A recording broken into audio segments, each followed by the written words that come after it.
Centaur, your kind of company.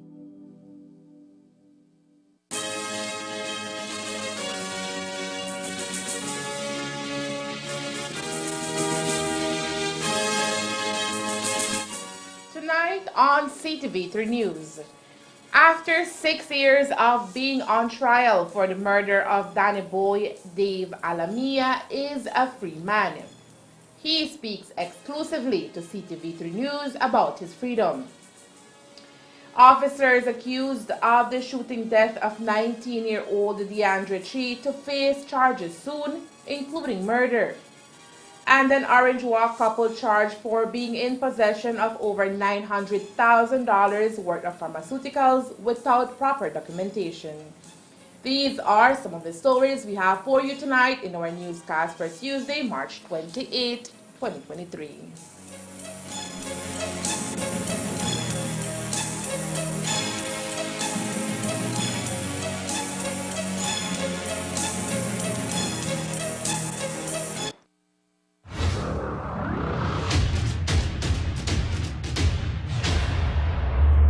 I am ready. You are getting the new and improved me.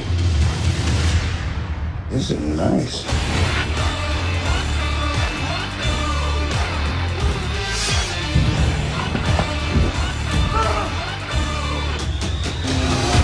I think what really impressed him was the fact that I didn't turn into a monster. Bring on the heat!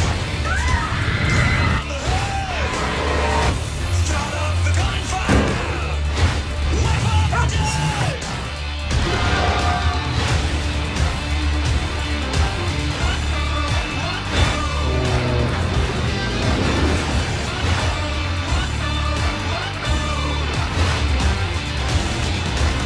It's about a relationship that hopefully many people can relate to.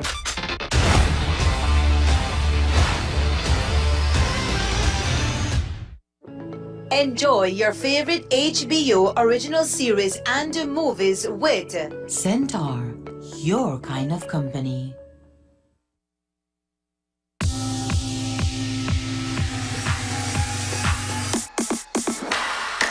Sign up for Smart Share Plan and save big. Whether you're a small entrepreneur starting up your business, a student on a limited budget, or a family trying to save, this is the plan for you. With unlimited SMS, calls, and data, we help you save. Get up to 5 lines for as low as $30 per line monthly, only with Smart.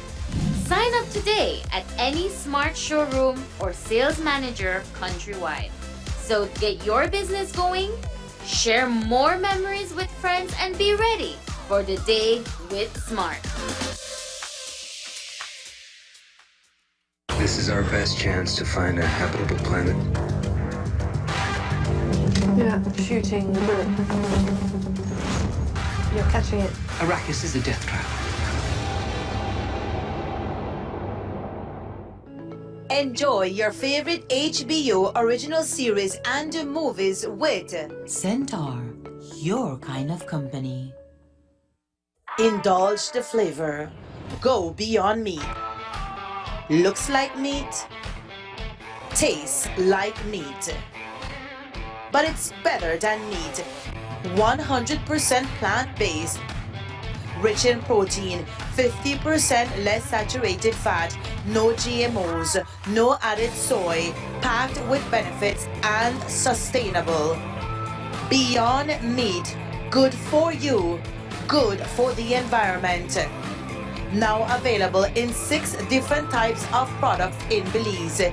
Beyond burger, beyond sausage, beyond beef, beyond chicken nuggets, beyond chicken tenders, beyond steak, beyond meat, distributed by United Distributors Limited.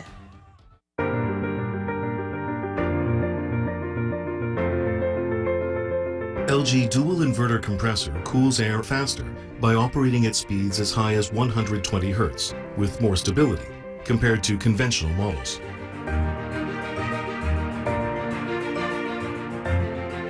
It also saves up to 70% more energy by operating at speeds as low as 10 Hz with more stability.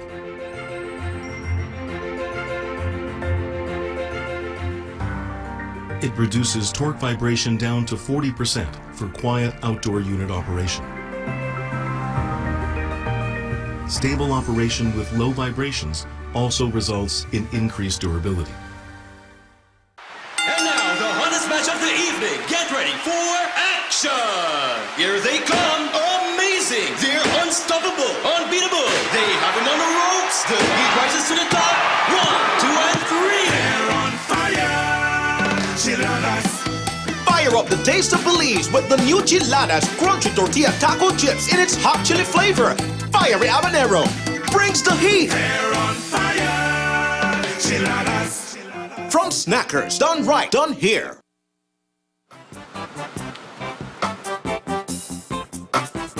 LV $50.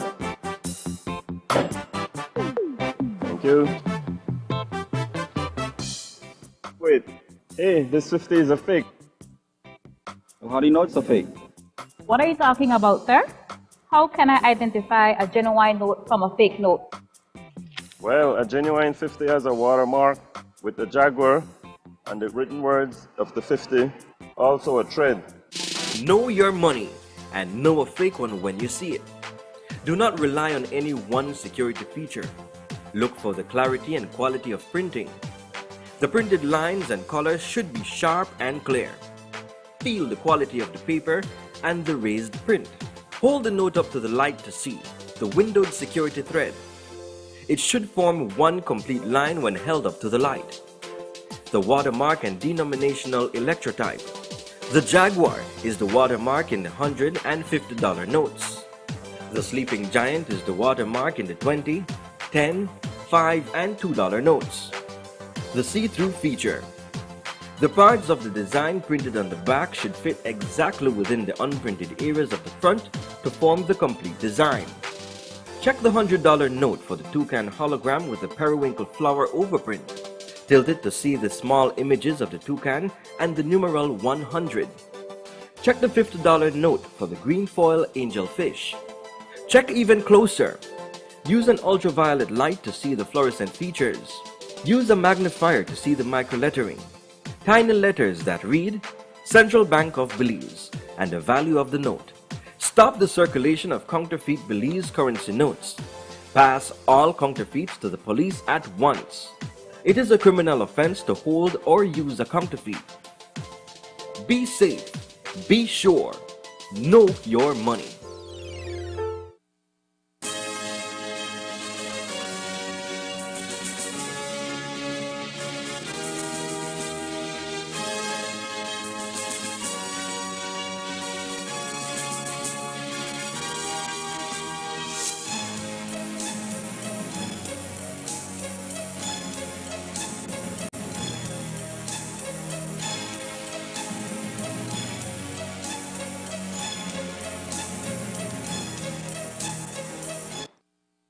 Good evening with your news, also simulcast on Fiesta FM 106.7. I am Joanna Rodriguez.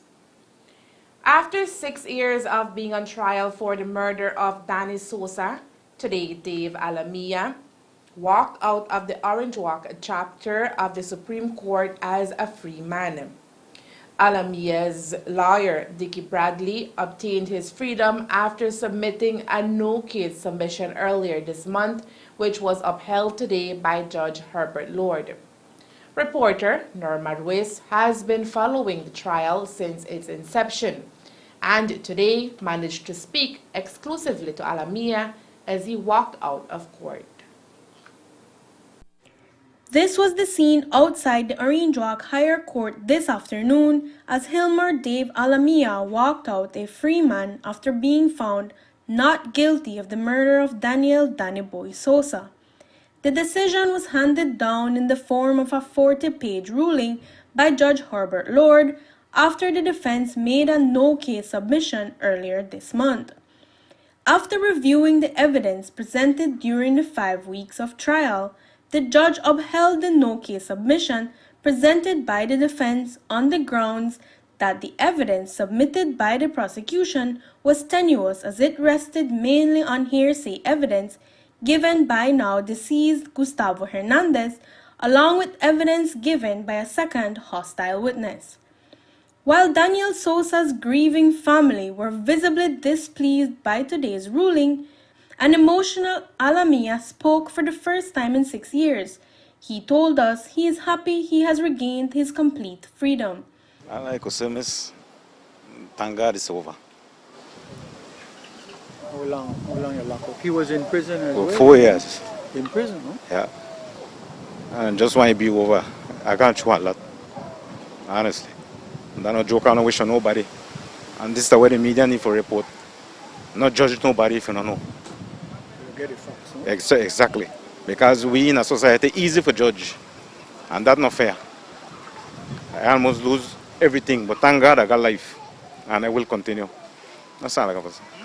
After several weeks of trial, which saw 18 witnesses taking the stand, defense counsel Dickie Bradley says today's ruling culminates what can only be described as a very complicated case. To my surprise, a pleasant surprise, today His Lordship, after spending 2 or 3 weeks going over this very lengthy trial, I think there were like 18 or 19 witnesses, looking at the law, looking at the inconsistencies, looking at the big gaps in the testimony, looking at what he called a lacuna in the matter, the judge clearly spelled it out in a 40-page decision that the famous case of Japhet Bennett that went all the way to the Caribbean Court of Justice is very clear.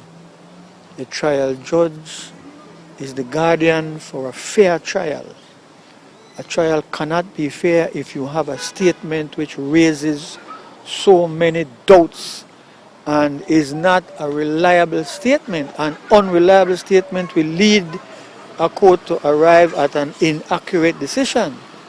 And he spent a long time going through everything in the case, and had we gone the full length of the trial, there would have been some even more serious concerns. If, as the police would want to say, if it was Hilmar Alamia sitting in the driver's seat and the deceased is the passenger in the front, if he had shot him in the vehicle from close range, there's some real questions, because I think the bullet exited to the back of the head. But then worse than that, the bullet is way down, went through the bottom of the glass and sat on the rear view mirror. If you and I are standing and I shoot you through your head, sometimes bullet ricochet off substances in the body and so on. But listen, there was so much if and but and maybe. Court of law is not about speculation. Looking solely at the evidence presented before the court, Bradley says today's decision was the right one. 2 persons were rounded up, and in the morning, the police were able to get a statement from each of those 2 persons. They claimed that 2 other persons were in a vehicle, Hilmar and the young man that lost his life, and that they saw a gun and they heard a gunshot. And upon hearing the gunshot, they broke out of the vehicle and dashed gone. But evidence from other persons who were around, in fact, saw them many minutes afterwards strolling casually and discussing the shooting. To complicate the matters, they say in their statements that they were high on cocaine, that they made the lines up and made a snort, that's the word that came out, or snot, in court. Then it turned out that not only did they give what is called a caution statement, each giving his own caution statement. A caution statement, as we asked the investigating officer, is when the police suspect you of being the person to commit the murder, you are told that in writing, and a justice of the peace signs right along the way. That yes, I've been told I can get a lawyer, yes, I've been told I don't have to say anything. Each one of those important constitutional rights are witnessed by a justice of the peace. So that happened in the morning, maybe around 8, 9 o'clock. And then it turned out in court that in the night of the said morning, each one of them also gave what is called an open statement. Like if somebody comes in and tell the police, listen, I see this, or I hear this, or I know this. So now you have each of the two witnesses who are claiming they were in the vehicle are giving two different statements, one in the morning, which is a caution statement when you are going to be charged as a suspect, and then a totally different open statement at night. In a trial, where people don't know because they're drunk or high, and they're not sure what happened. And as the judge pointed out, that the law is, when somebody not give one proper statement till 8 o'clock at night, but they're in custody all day. In fact, I think one of the officers said they were there till the next morning, that then you give a statement. You give a statement because they say that we are charge you, that you don't want to do it. A person will say anything not to be charged. A court has to take that into consideration. You're in a vehicle and something happens, you go to the police station or you call and tell them what happened. If you're too high, wash your face in a ice cold water, and you can't. So the evidence against Mr. Hilmar Alamia was like, it was too weak for the judge to continue the trial. Daniel Sosa was killed in July of 2017. His body was discovered inside the parking lot of the Victoria Hotel with a single gunshot wound to the head. He was only 24 years old at the time of his death. Reporting for CTV3 News, Norma Ruiz. After he was remanded to Hattieville for the murder of Sosa back in July of 2015, Alamia obtained bail at the Supreme Court level on October of 2021. The cry for a thorough investigation into Saturday night's killing of Alberto DeAndre Chi is not going away anytime soon, as citizens are up in arms for justice. It's tough spot for the Belize Police Department to find itself in. After all, they have to investigate 4 of their own who are accused of persecuting Chi, who was riding his motorcycle along with his 17-year-old best friend, Miguel Rivera, from Boundary Road all the way to Ochobenque Road, where they fired shots at the duo, and Chi would end up dead on the cold pavement of the highway. The 4 officers claim they were responding to shots fired at them by men on motorcycles, but that is yet to be established by investigators who found 10.223 expended shells and 2.9 millimeter along the route of the chase. The .223 expended shells are likely those discharged by the police, but it is yet to be determined where the .9 millimeter shells came from, as the officers claim neither of them had a .9 millimeter pistol.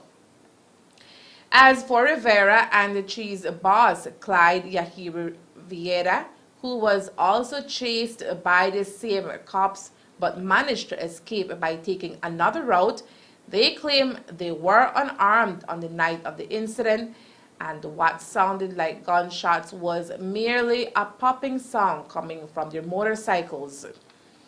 This morning, Commissioner of Police Chester Williams told the host of Sun Up in the city that those officers accused will soon be facing criminal charges after the DPP visits the scene of the crime and provides directives.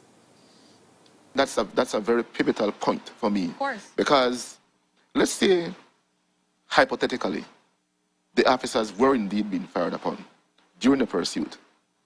At this juncture, you would have known that these 2 individuals on this motorcycle were not armed, because you have that face-to-face confrontation with them. Their hands were up. 4 of you in a mobile. You have sufficient manpower, sufficient firepower to dissuade them from doing anything. And despite that, the officer still decided to shoot. That, for me, cannot be justified. And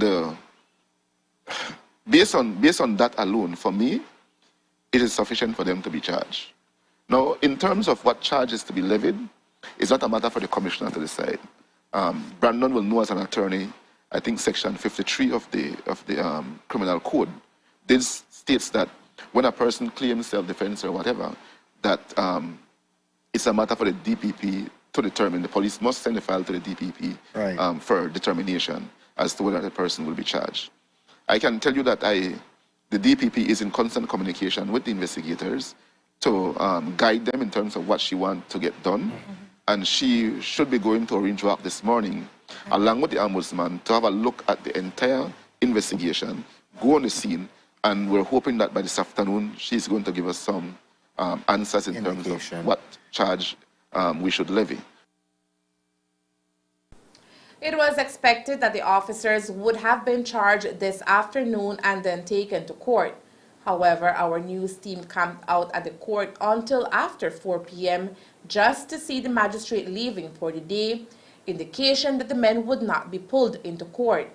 We understand that the arraignment should take place tomorrow with 2 of the 4 officers facing a murder charge. We understand the officer who was driving the pickup during the chase will not be facing any charges.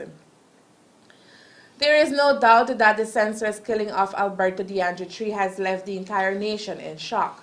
The shooting death of the 19-year-old has warranted a release from the Minister of Home Affairs himself, Karim Musa, assuring the Belizean populace and the Chi's family of a prompt and unbiased investigation. Yesterday, Prime Minister John Bresenia also spoke on the incident and asked that no stone be left unturned in the investigation.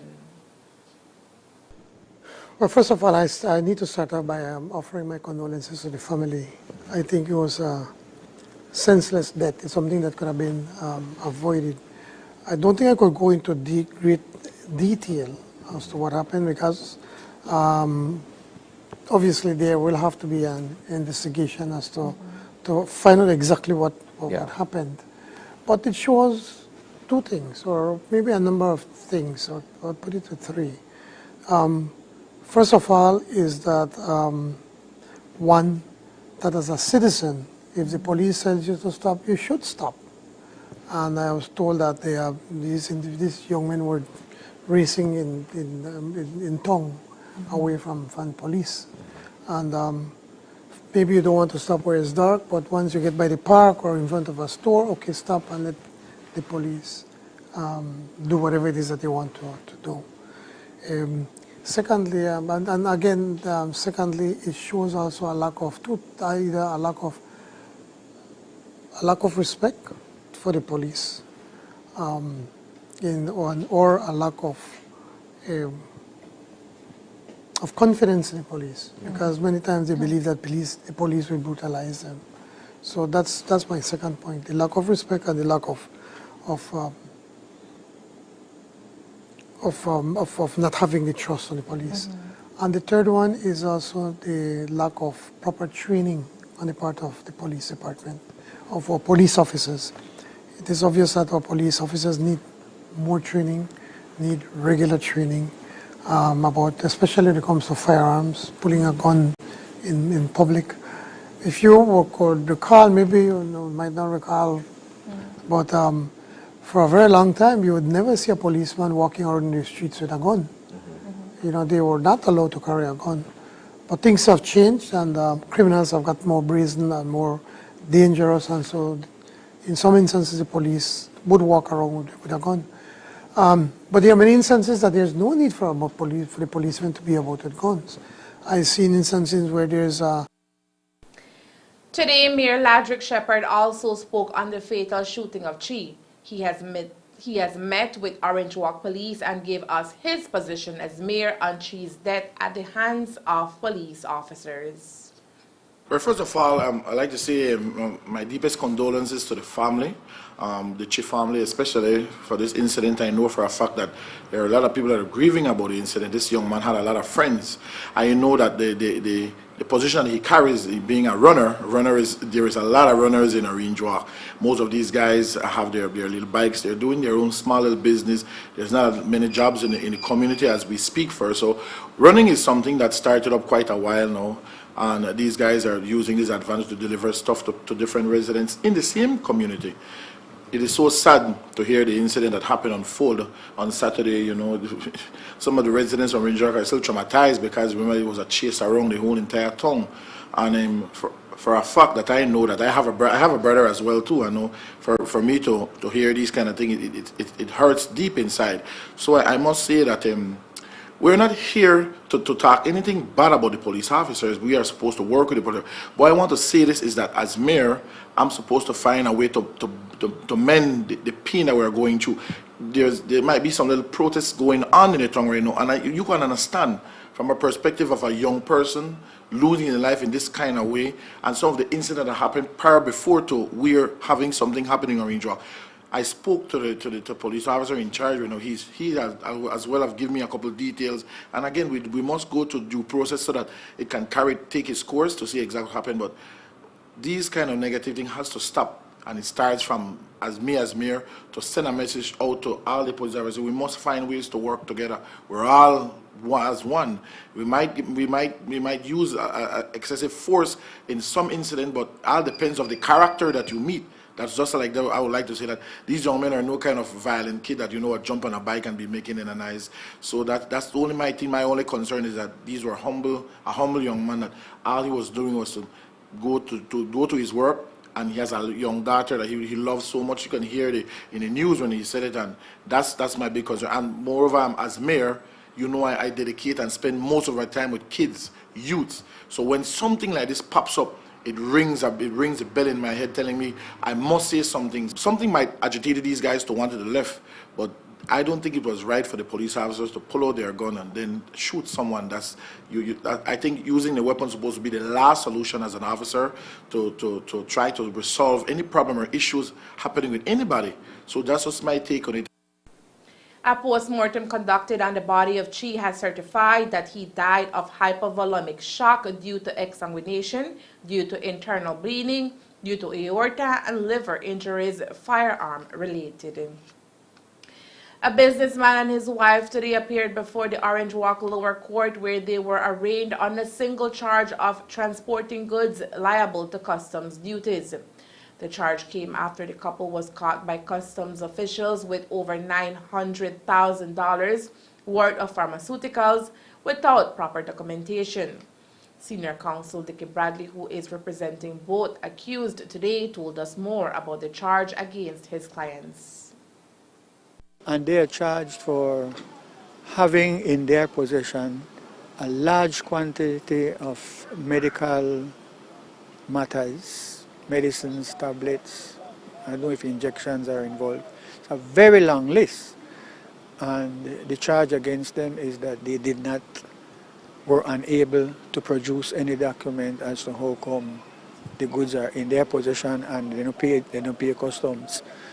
It's a minor offense, but it is also a big offense because of the quantity of the matter. No, customs want 3 times the value, which amounts to $961,000. So I will suggest to the customs lawyer that we donate those matters to the Carl Hushner Hospital. You know, they have a lot of expired medication. You take the medicine, you know they get better. These are things which are fresh. Both individuals pled not guilty to the charge and were offered bail in the sum of $4,000 each, plus 2 sureties of $2,000 each.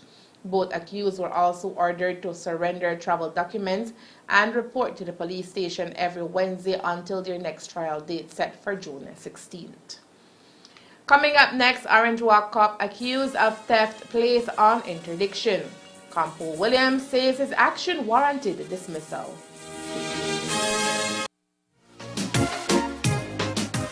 Buenos días. 2 boletos para Kikakers, por favor. ¿Ida y vuelta? 54.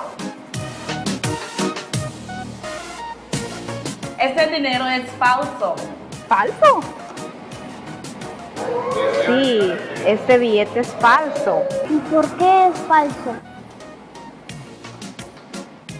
Porque un verdadero billete de $50 tiene una marca de agua en la forma de un jaguar con la marca de agua y electrotipia de denominación y un hilo de seguridad.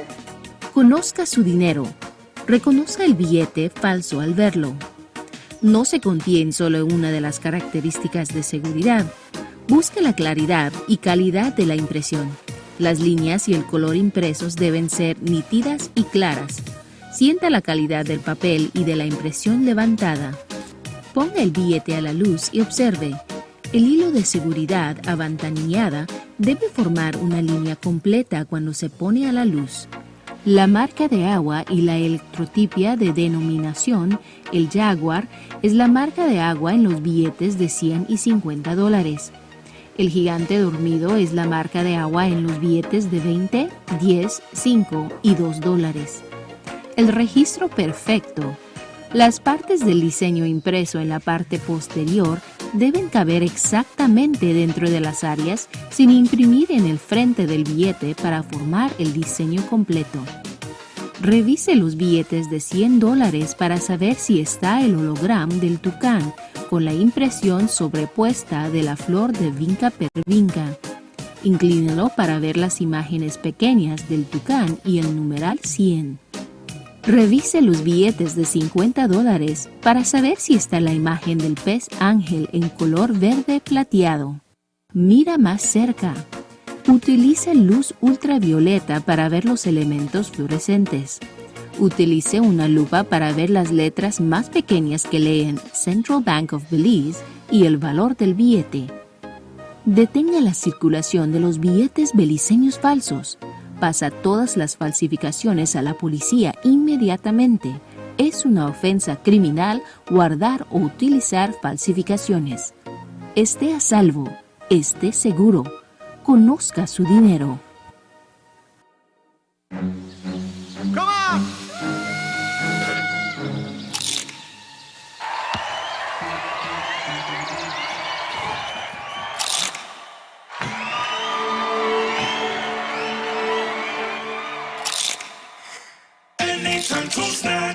When hungry or craving, when laughter or tears, enjoy the best snacking or flavors are here. Asadas, bocadas, chiladas, doradas, delicious for snacking, done right and done here.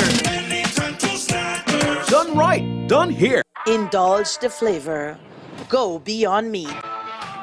Looks like meat. Tastes like meat. But it's better than meat. 100% plant-based. Rich in protein, 50% less saturated fat, no GMOs, no added soy, packed with benefits and sustainable. Beyond meat, good for you, good for the environment. Now available in 6 different types of products in Belize. Beyond burger, beyond sausage, beyond beef, beyond chicken nuggets, beyond chicken tenders, beyond steak, beyond meat, distributed by United Distributors Limited. A corporal from Orange Walk has been placed on interdiction after he allegedly stole money from the cash box of a passenger bus. The incident occurred right here in Orange Walk on a Fraser bus a few steps away from the bus terminal. A video circulating on social media shows the cop being accused of theft by the owner of the bus and asked to return the money. The cop demands that they board the bus once more and after sitting down pushes his hand into his pants to obtain the cash. While the officer has been placed on interdiction, for Commissioner of Police Chester Williams, his actions warranted dismissal. That police officer, as I got that video, I sent it to PSB and I gave directives. It is one of the most embarrassing things I've seen a police officer did.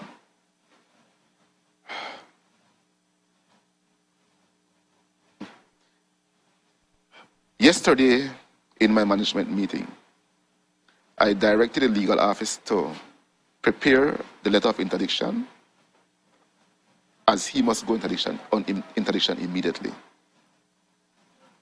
I know that was done because after I saw the news last night and I heard Channel 7 reporting that he was working last night, I called Mr. Jones and I inquired of the interdiction of the police. He assured me that it was prepared and he sent me the interdiction letter. Okay. But apparently the letter had not reached the police yesterday. Okay. So he reported for duty. So what I did was that I called Mr. Romero and I told him to go and serve the police with the letter and take him home to take off the uniform, because he's on interdiction. For me, what he did warrants an immediate dismissal. In law, we call it a summary dismissal, but the law does not give me the power to do that. The law states that we must go through a tribunal process.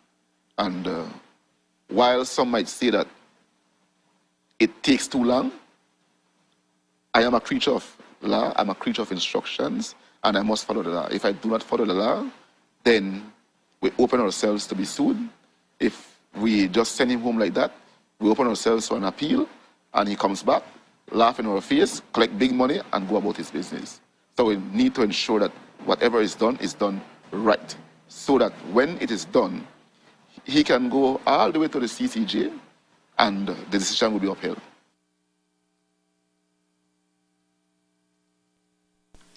In an effort to provide an equal opportunity to Belizeans and visitors of the country at receiving their COVID-19 vaccines, the Ministry of Health and Wellness keeps finding opportunities with allies to secure the vaccines.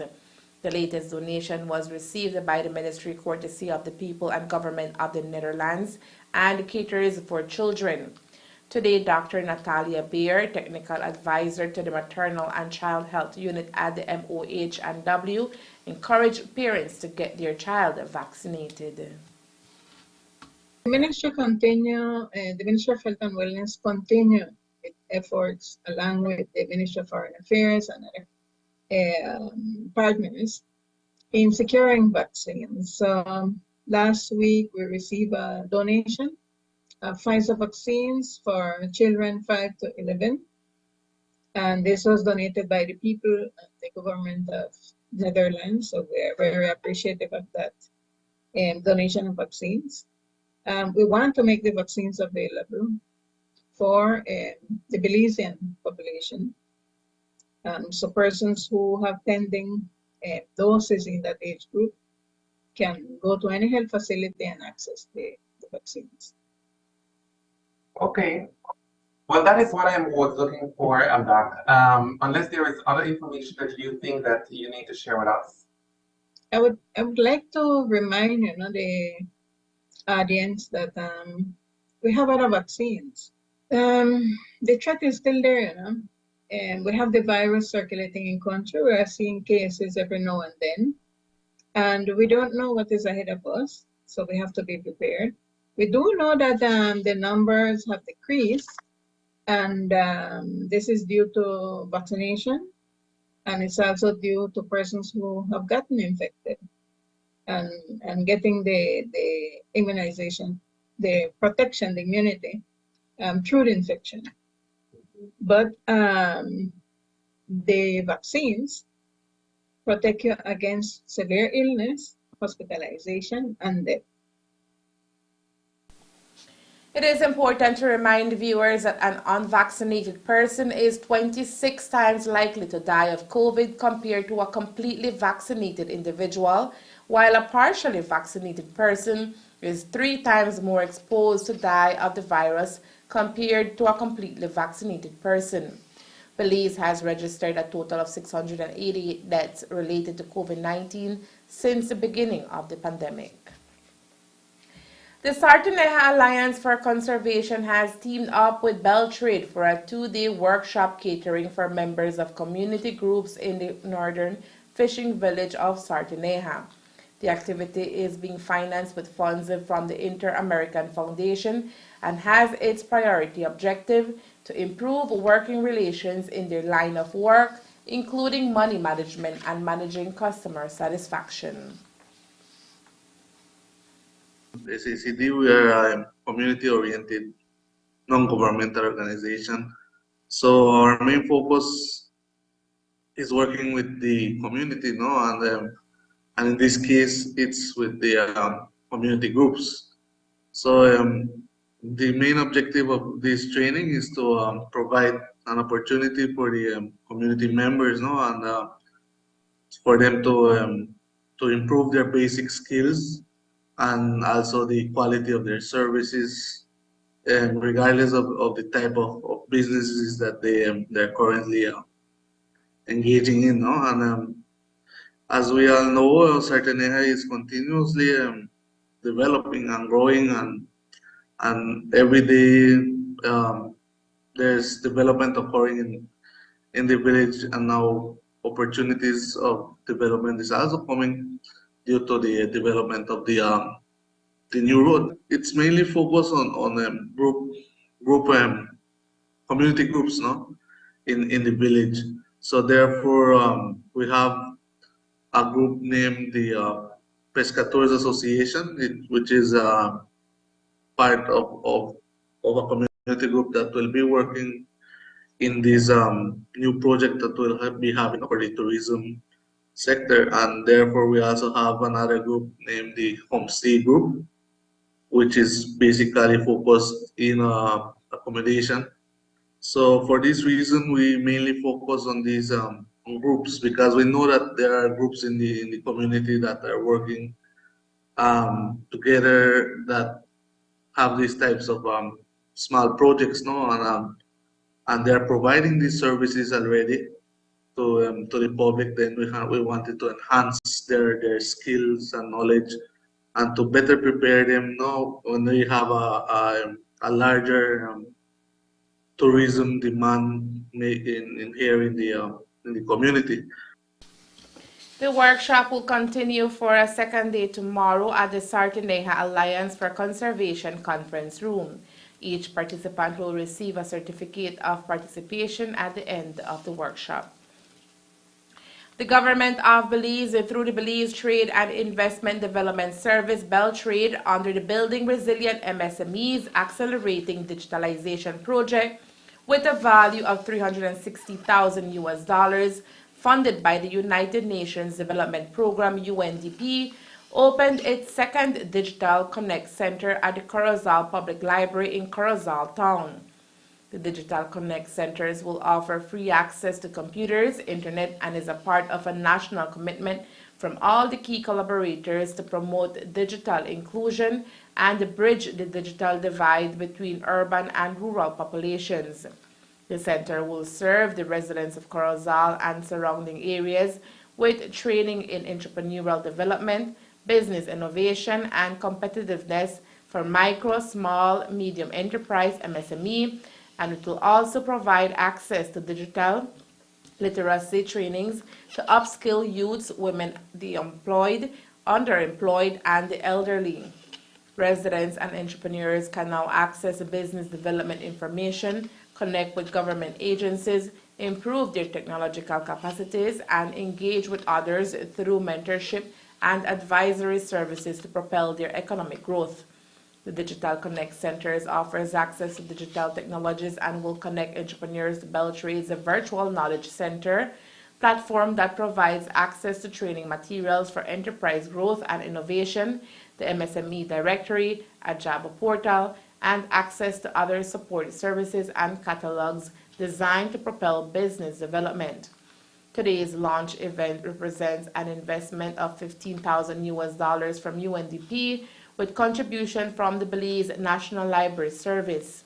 In attendance at the launch was Mayor Rigoberto Vellos, Corozal Town Council, CEO Narda Garcia, CEO of the Ministry of Investment, Mrs. Denise Antonio, Resident Representative of Jamaica and Belize, UNDP Dr. Leroy Almendares, Executive Director of Beltrade, representatives from the Belize National Library Service, and Smart Belize Limited, the provider for internet services to the center. And that's the news. We invite you to join us for another newscast on Wednesday, March 29th here on CTV3 and Fiesta FM 106.7. Remember that to read a text version of the news, you can visit our website at ctv3belizenews.com. You can also log on to our Facebook page for current stories at facebook.com/CTV3BelizeNews or our YouTube channel at CTV3 News BZ. Remember to wash your hands and remain safe. From all of us here at CTV3 News, thank you for watching and listening. Good night.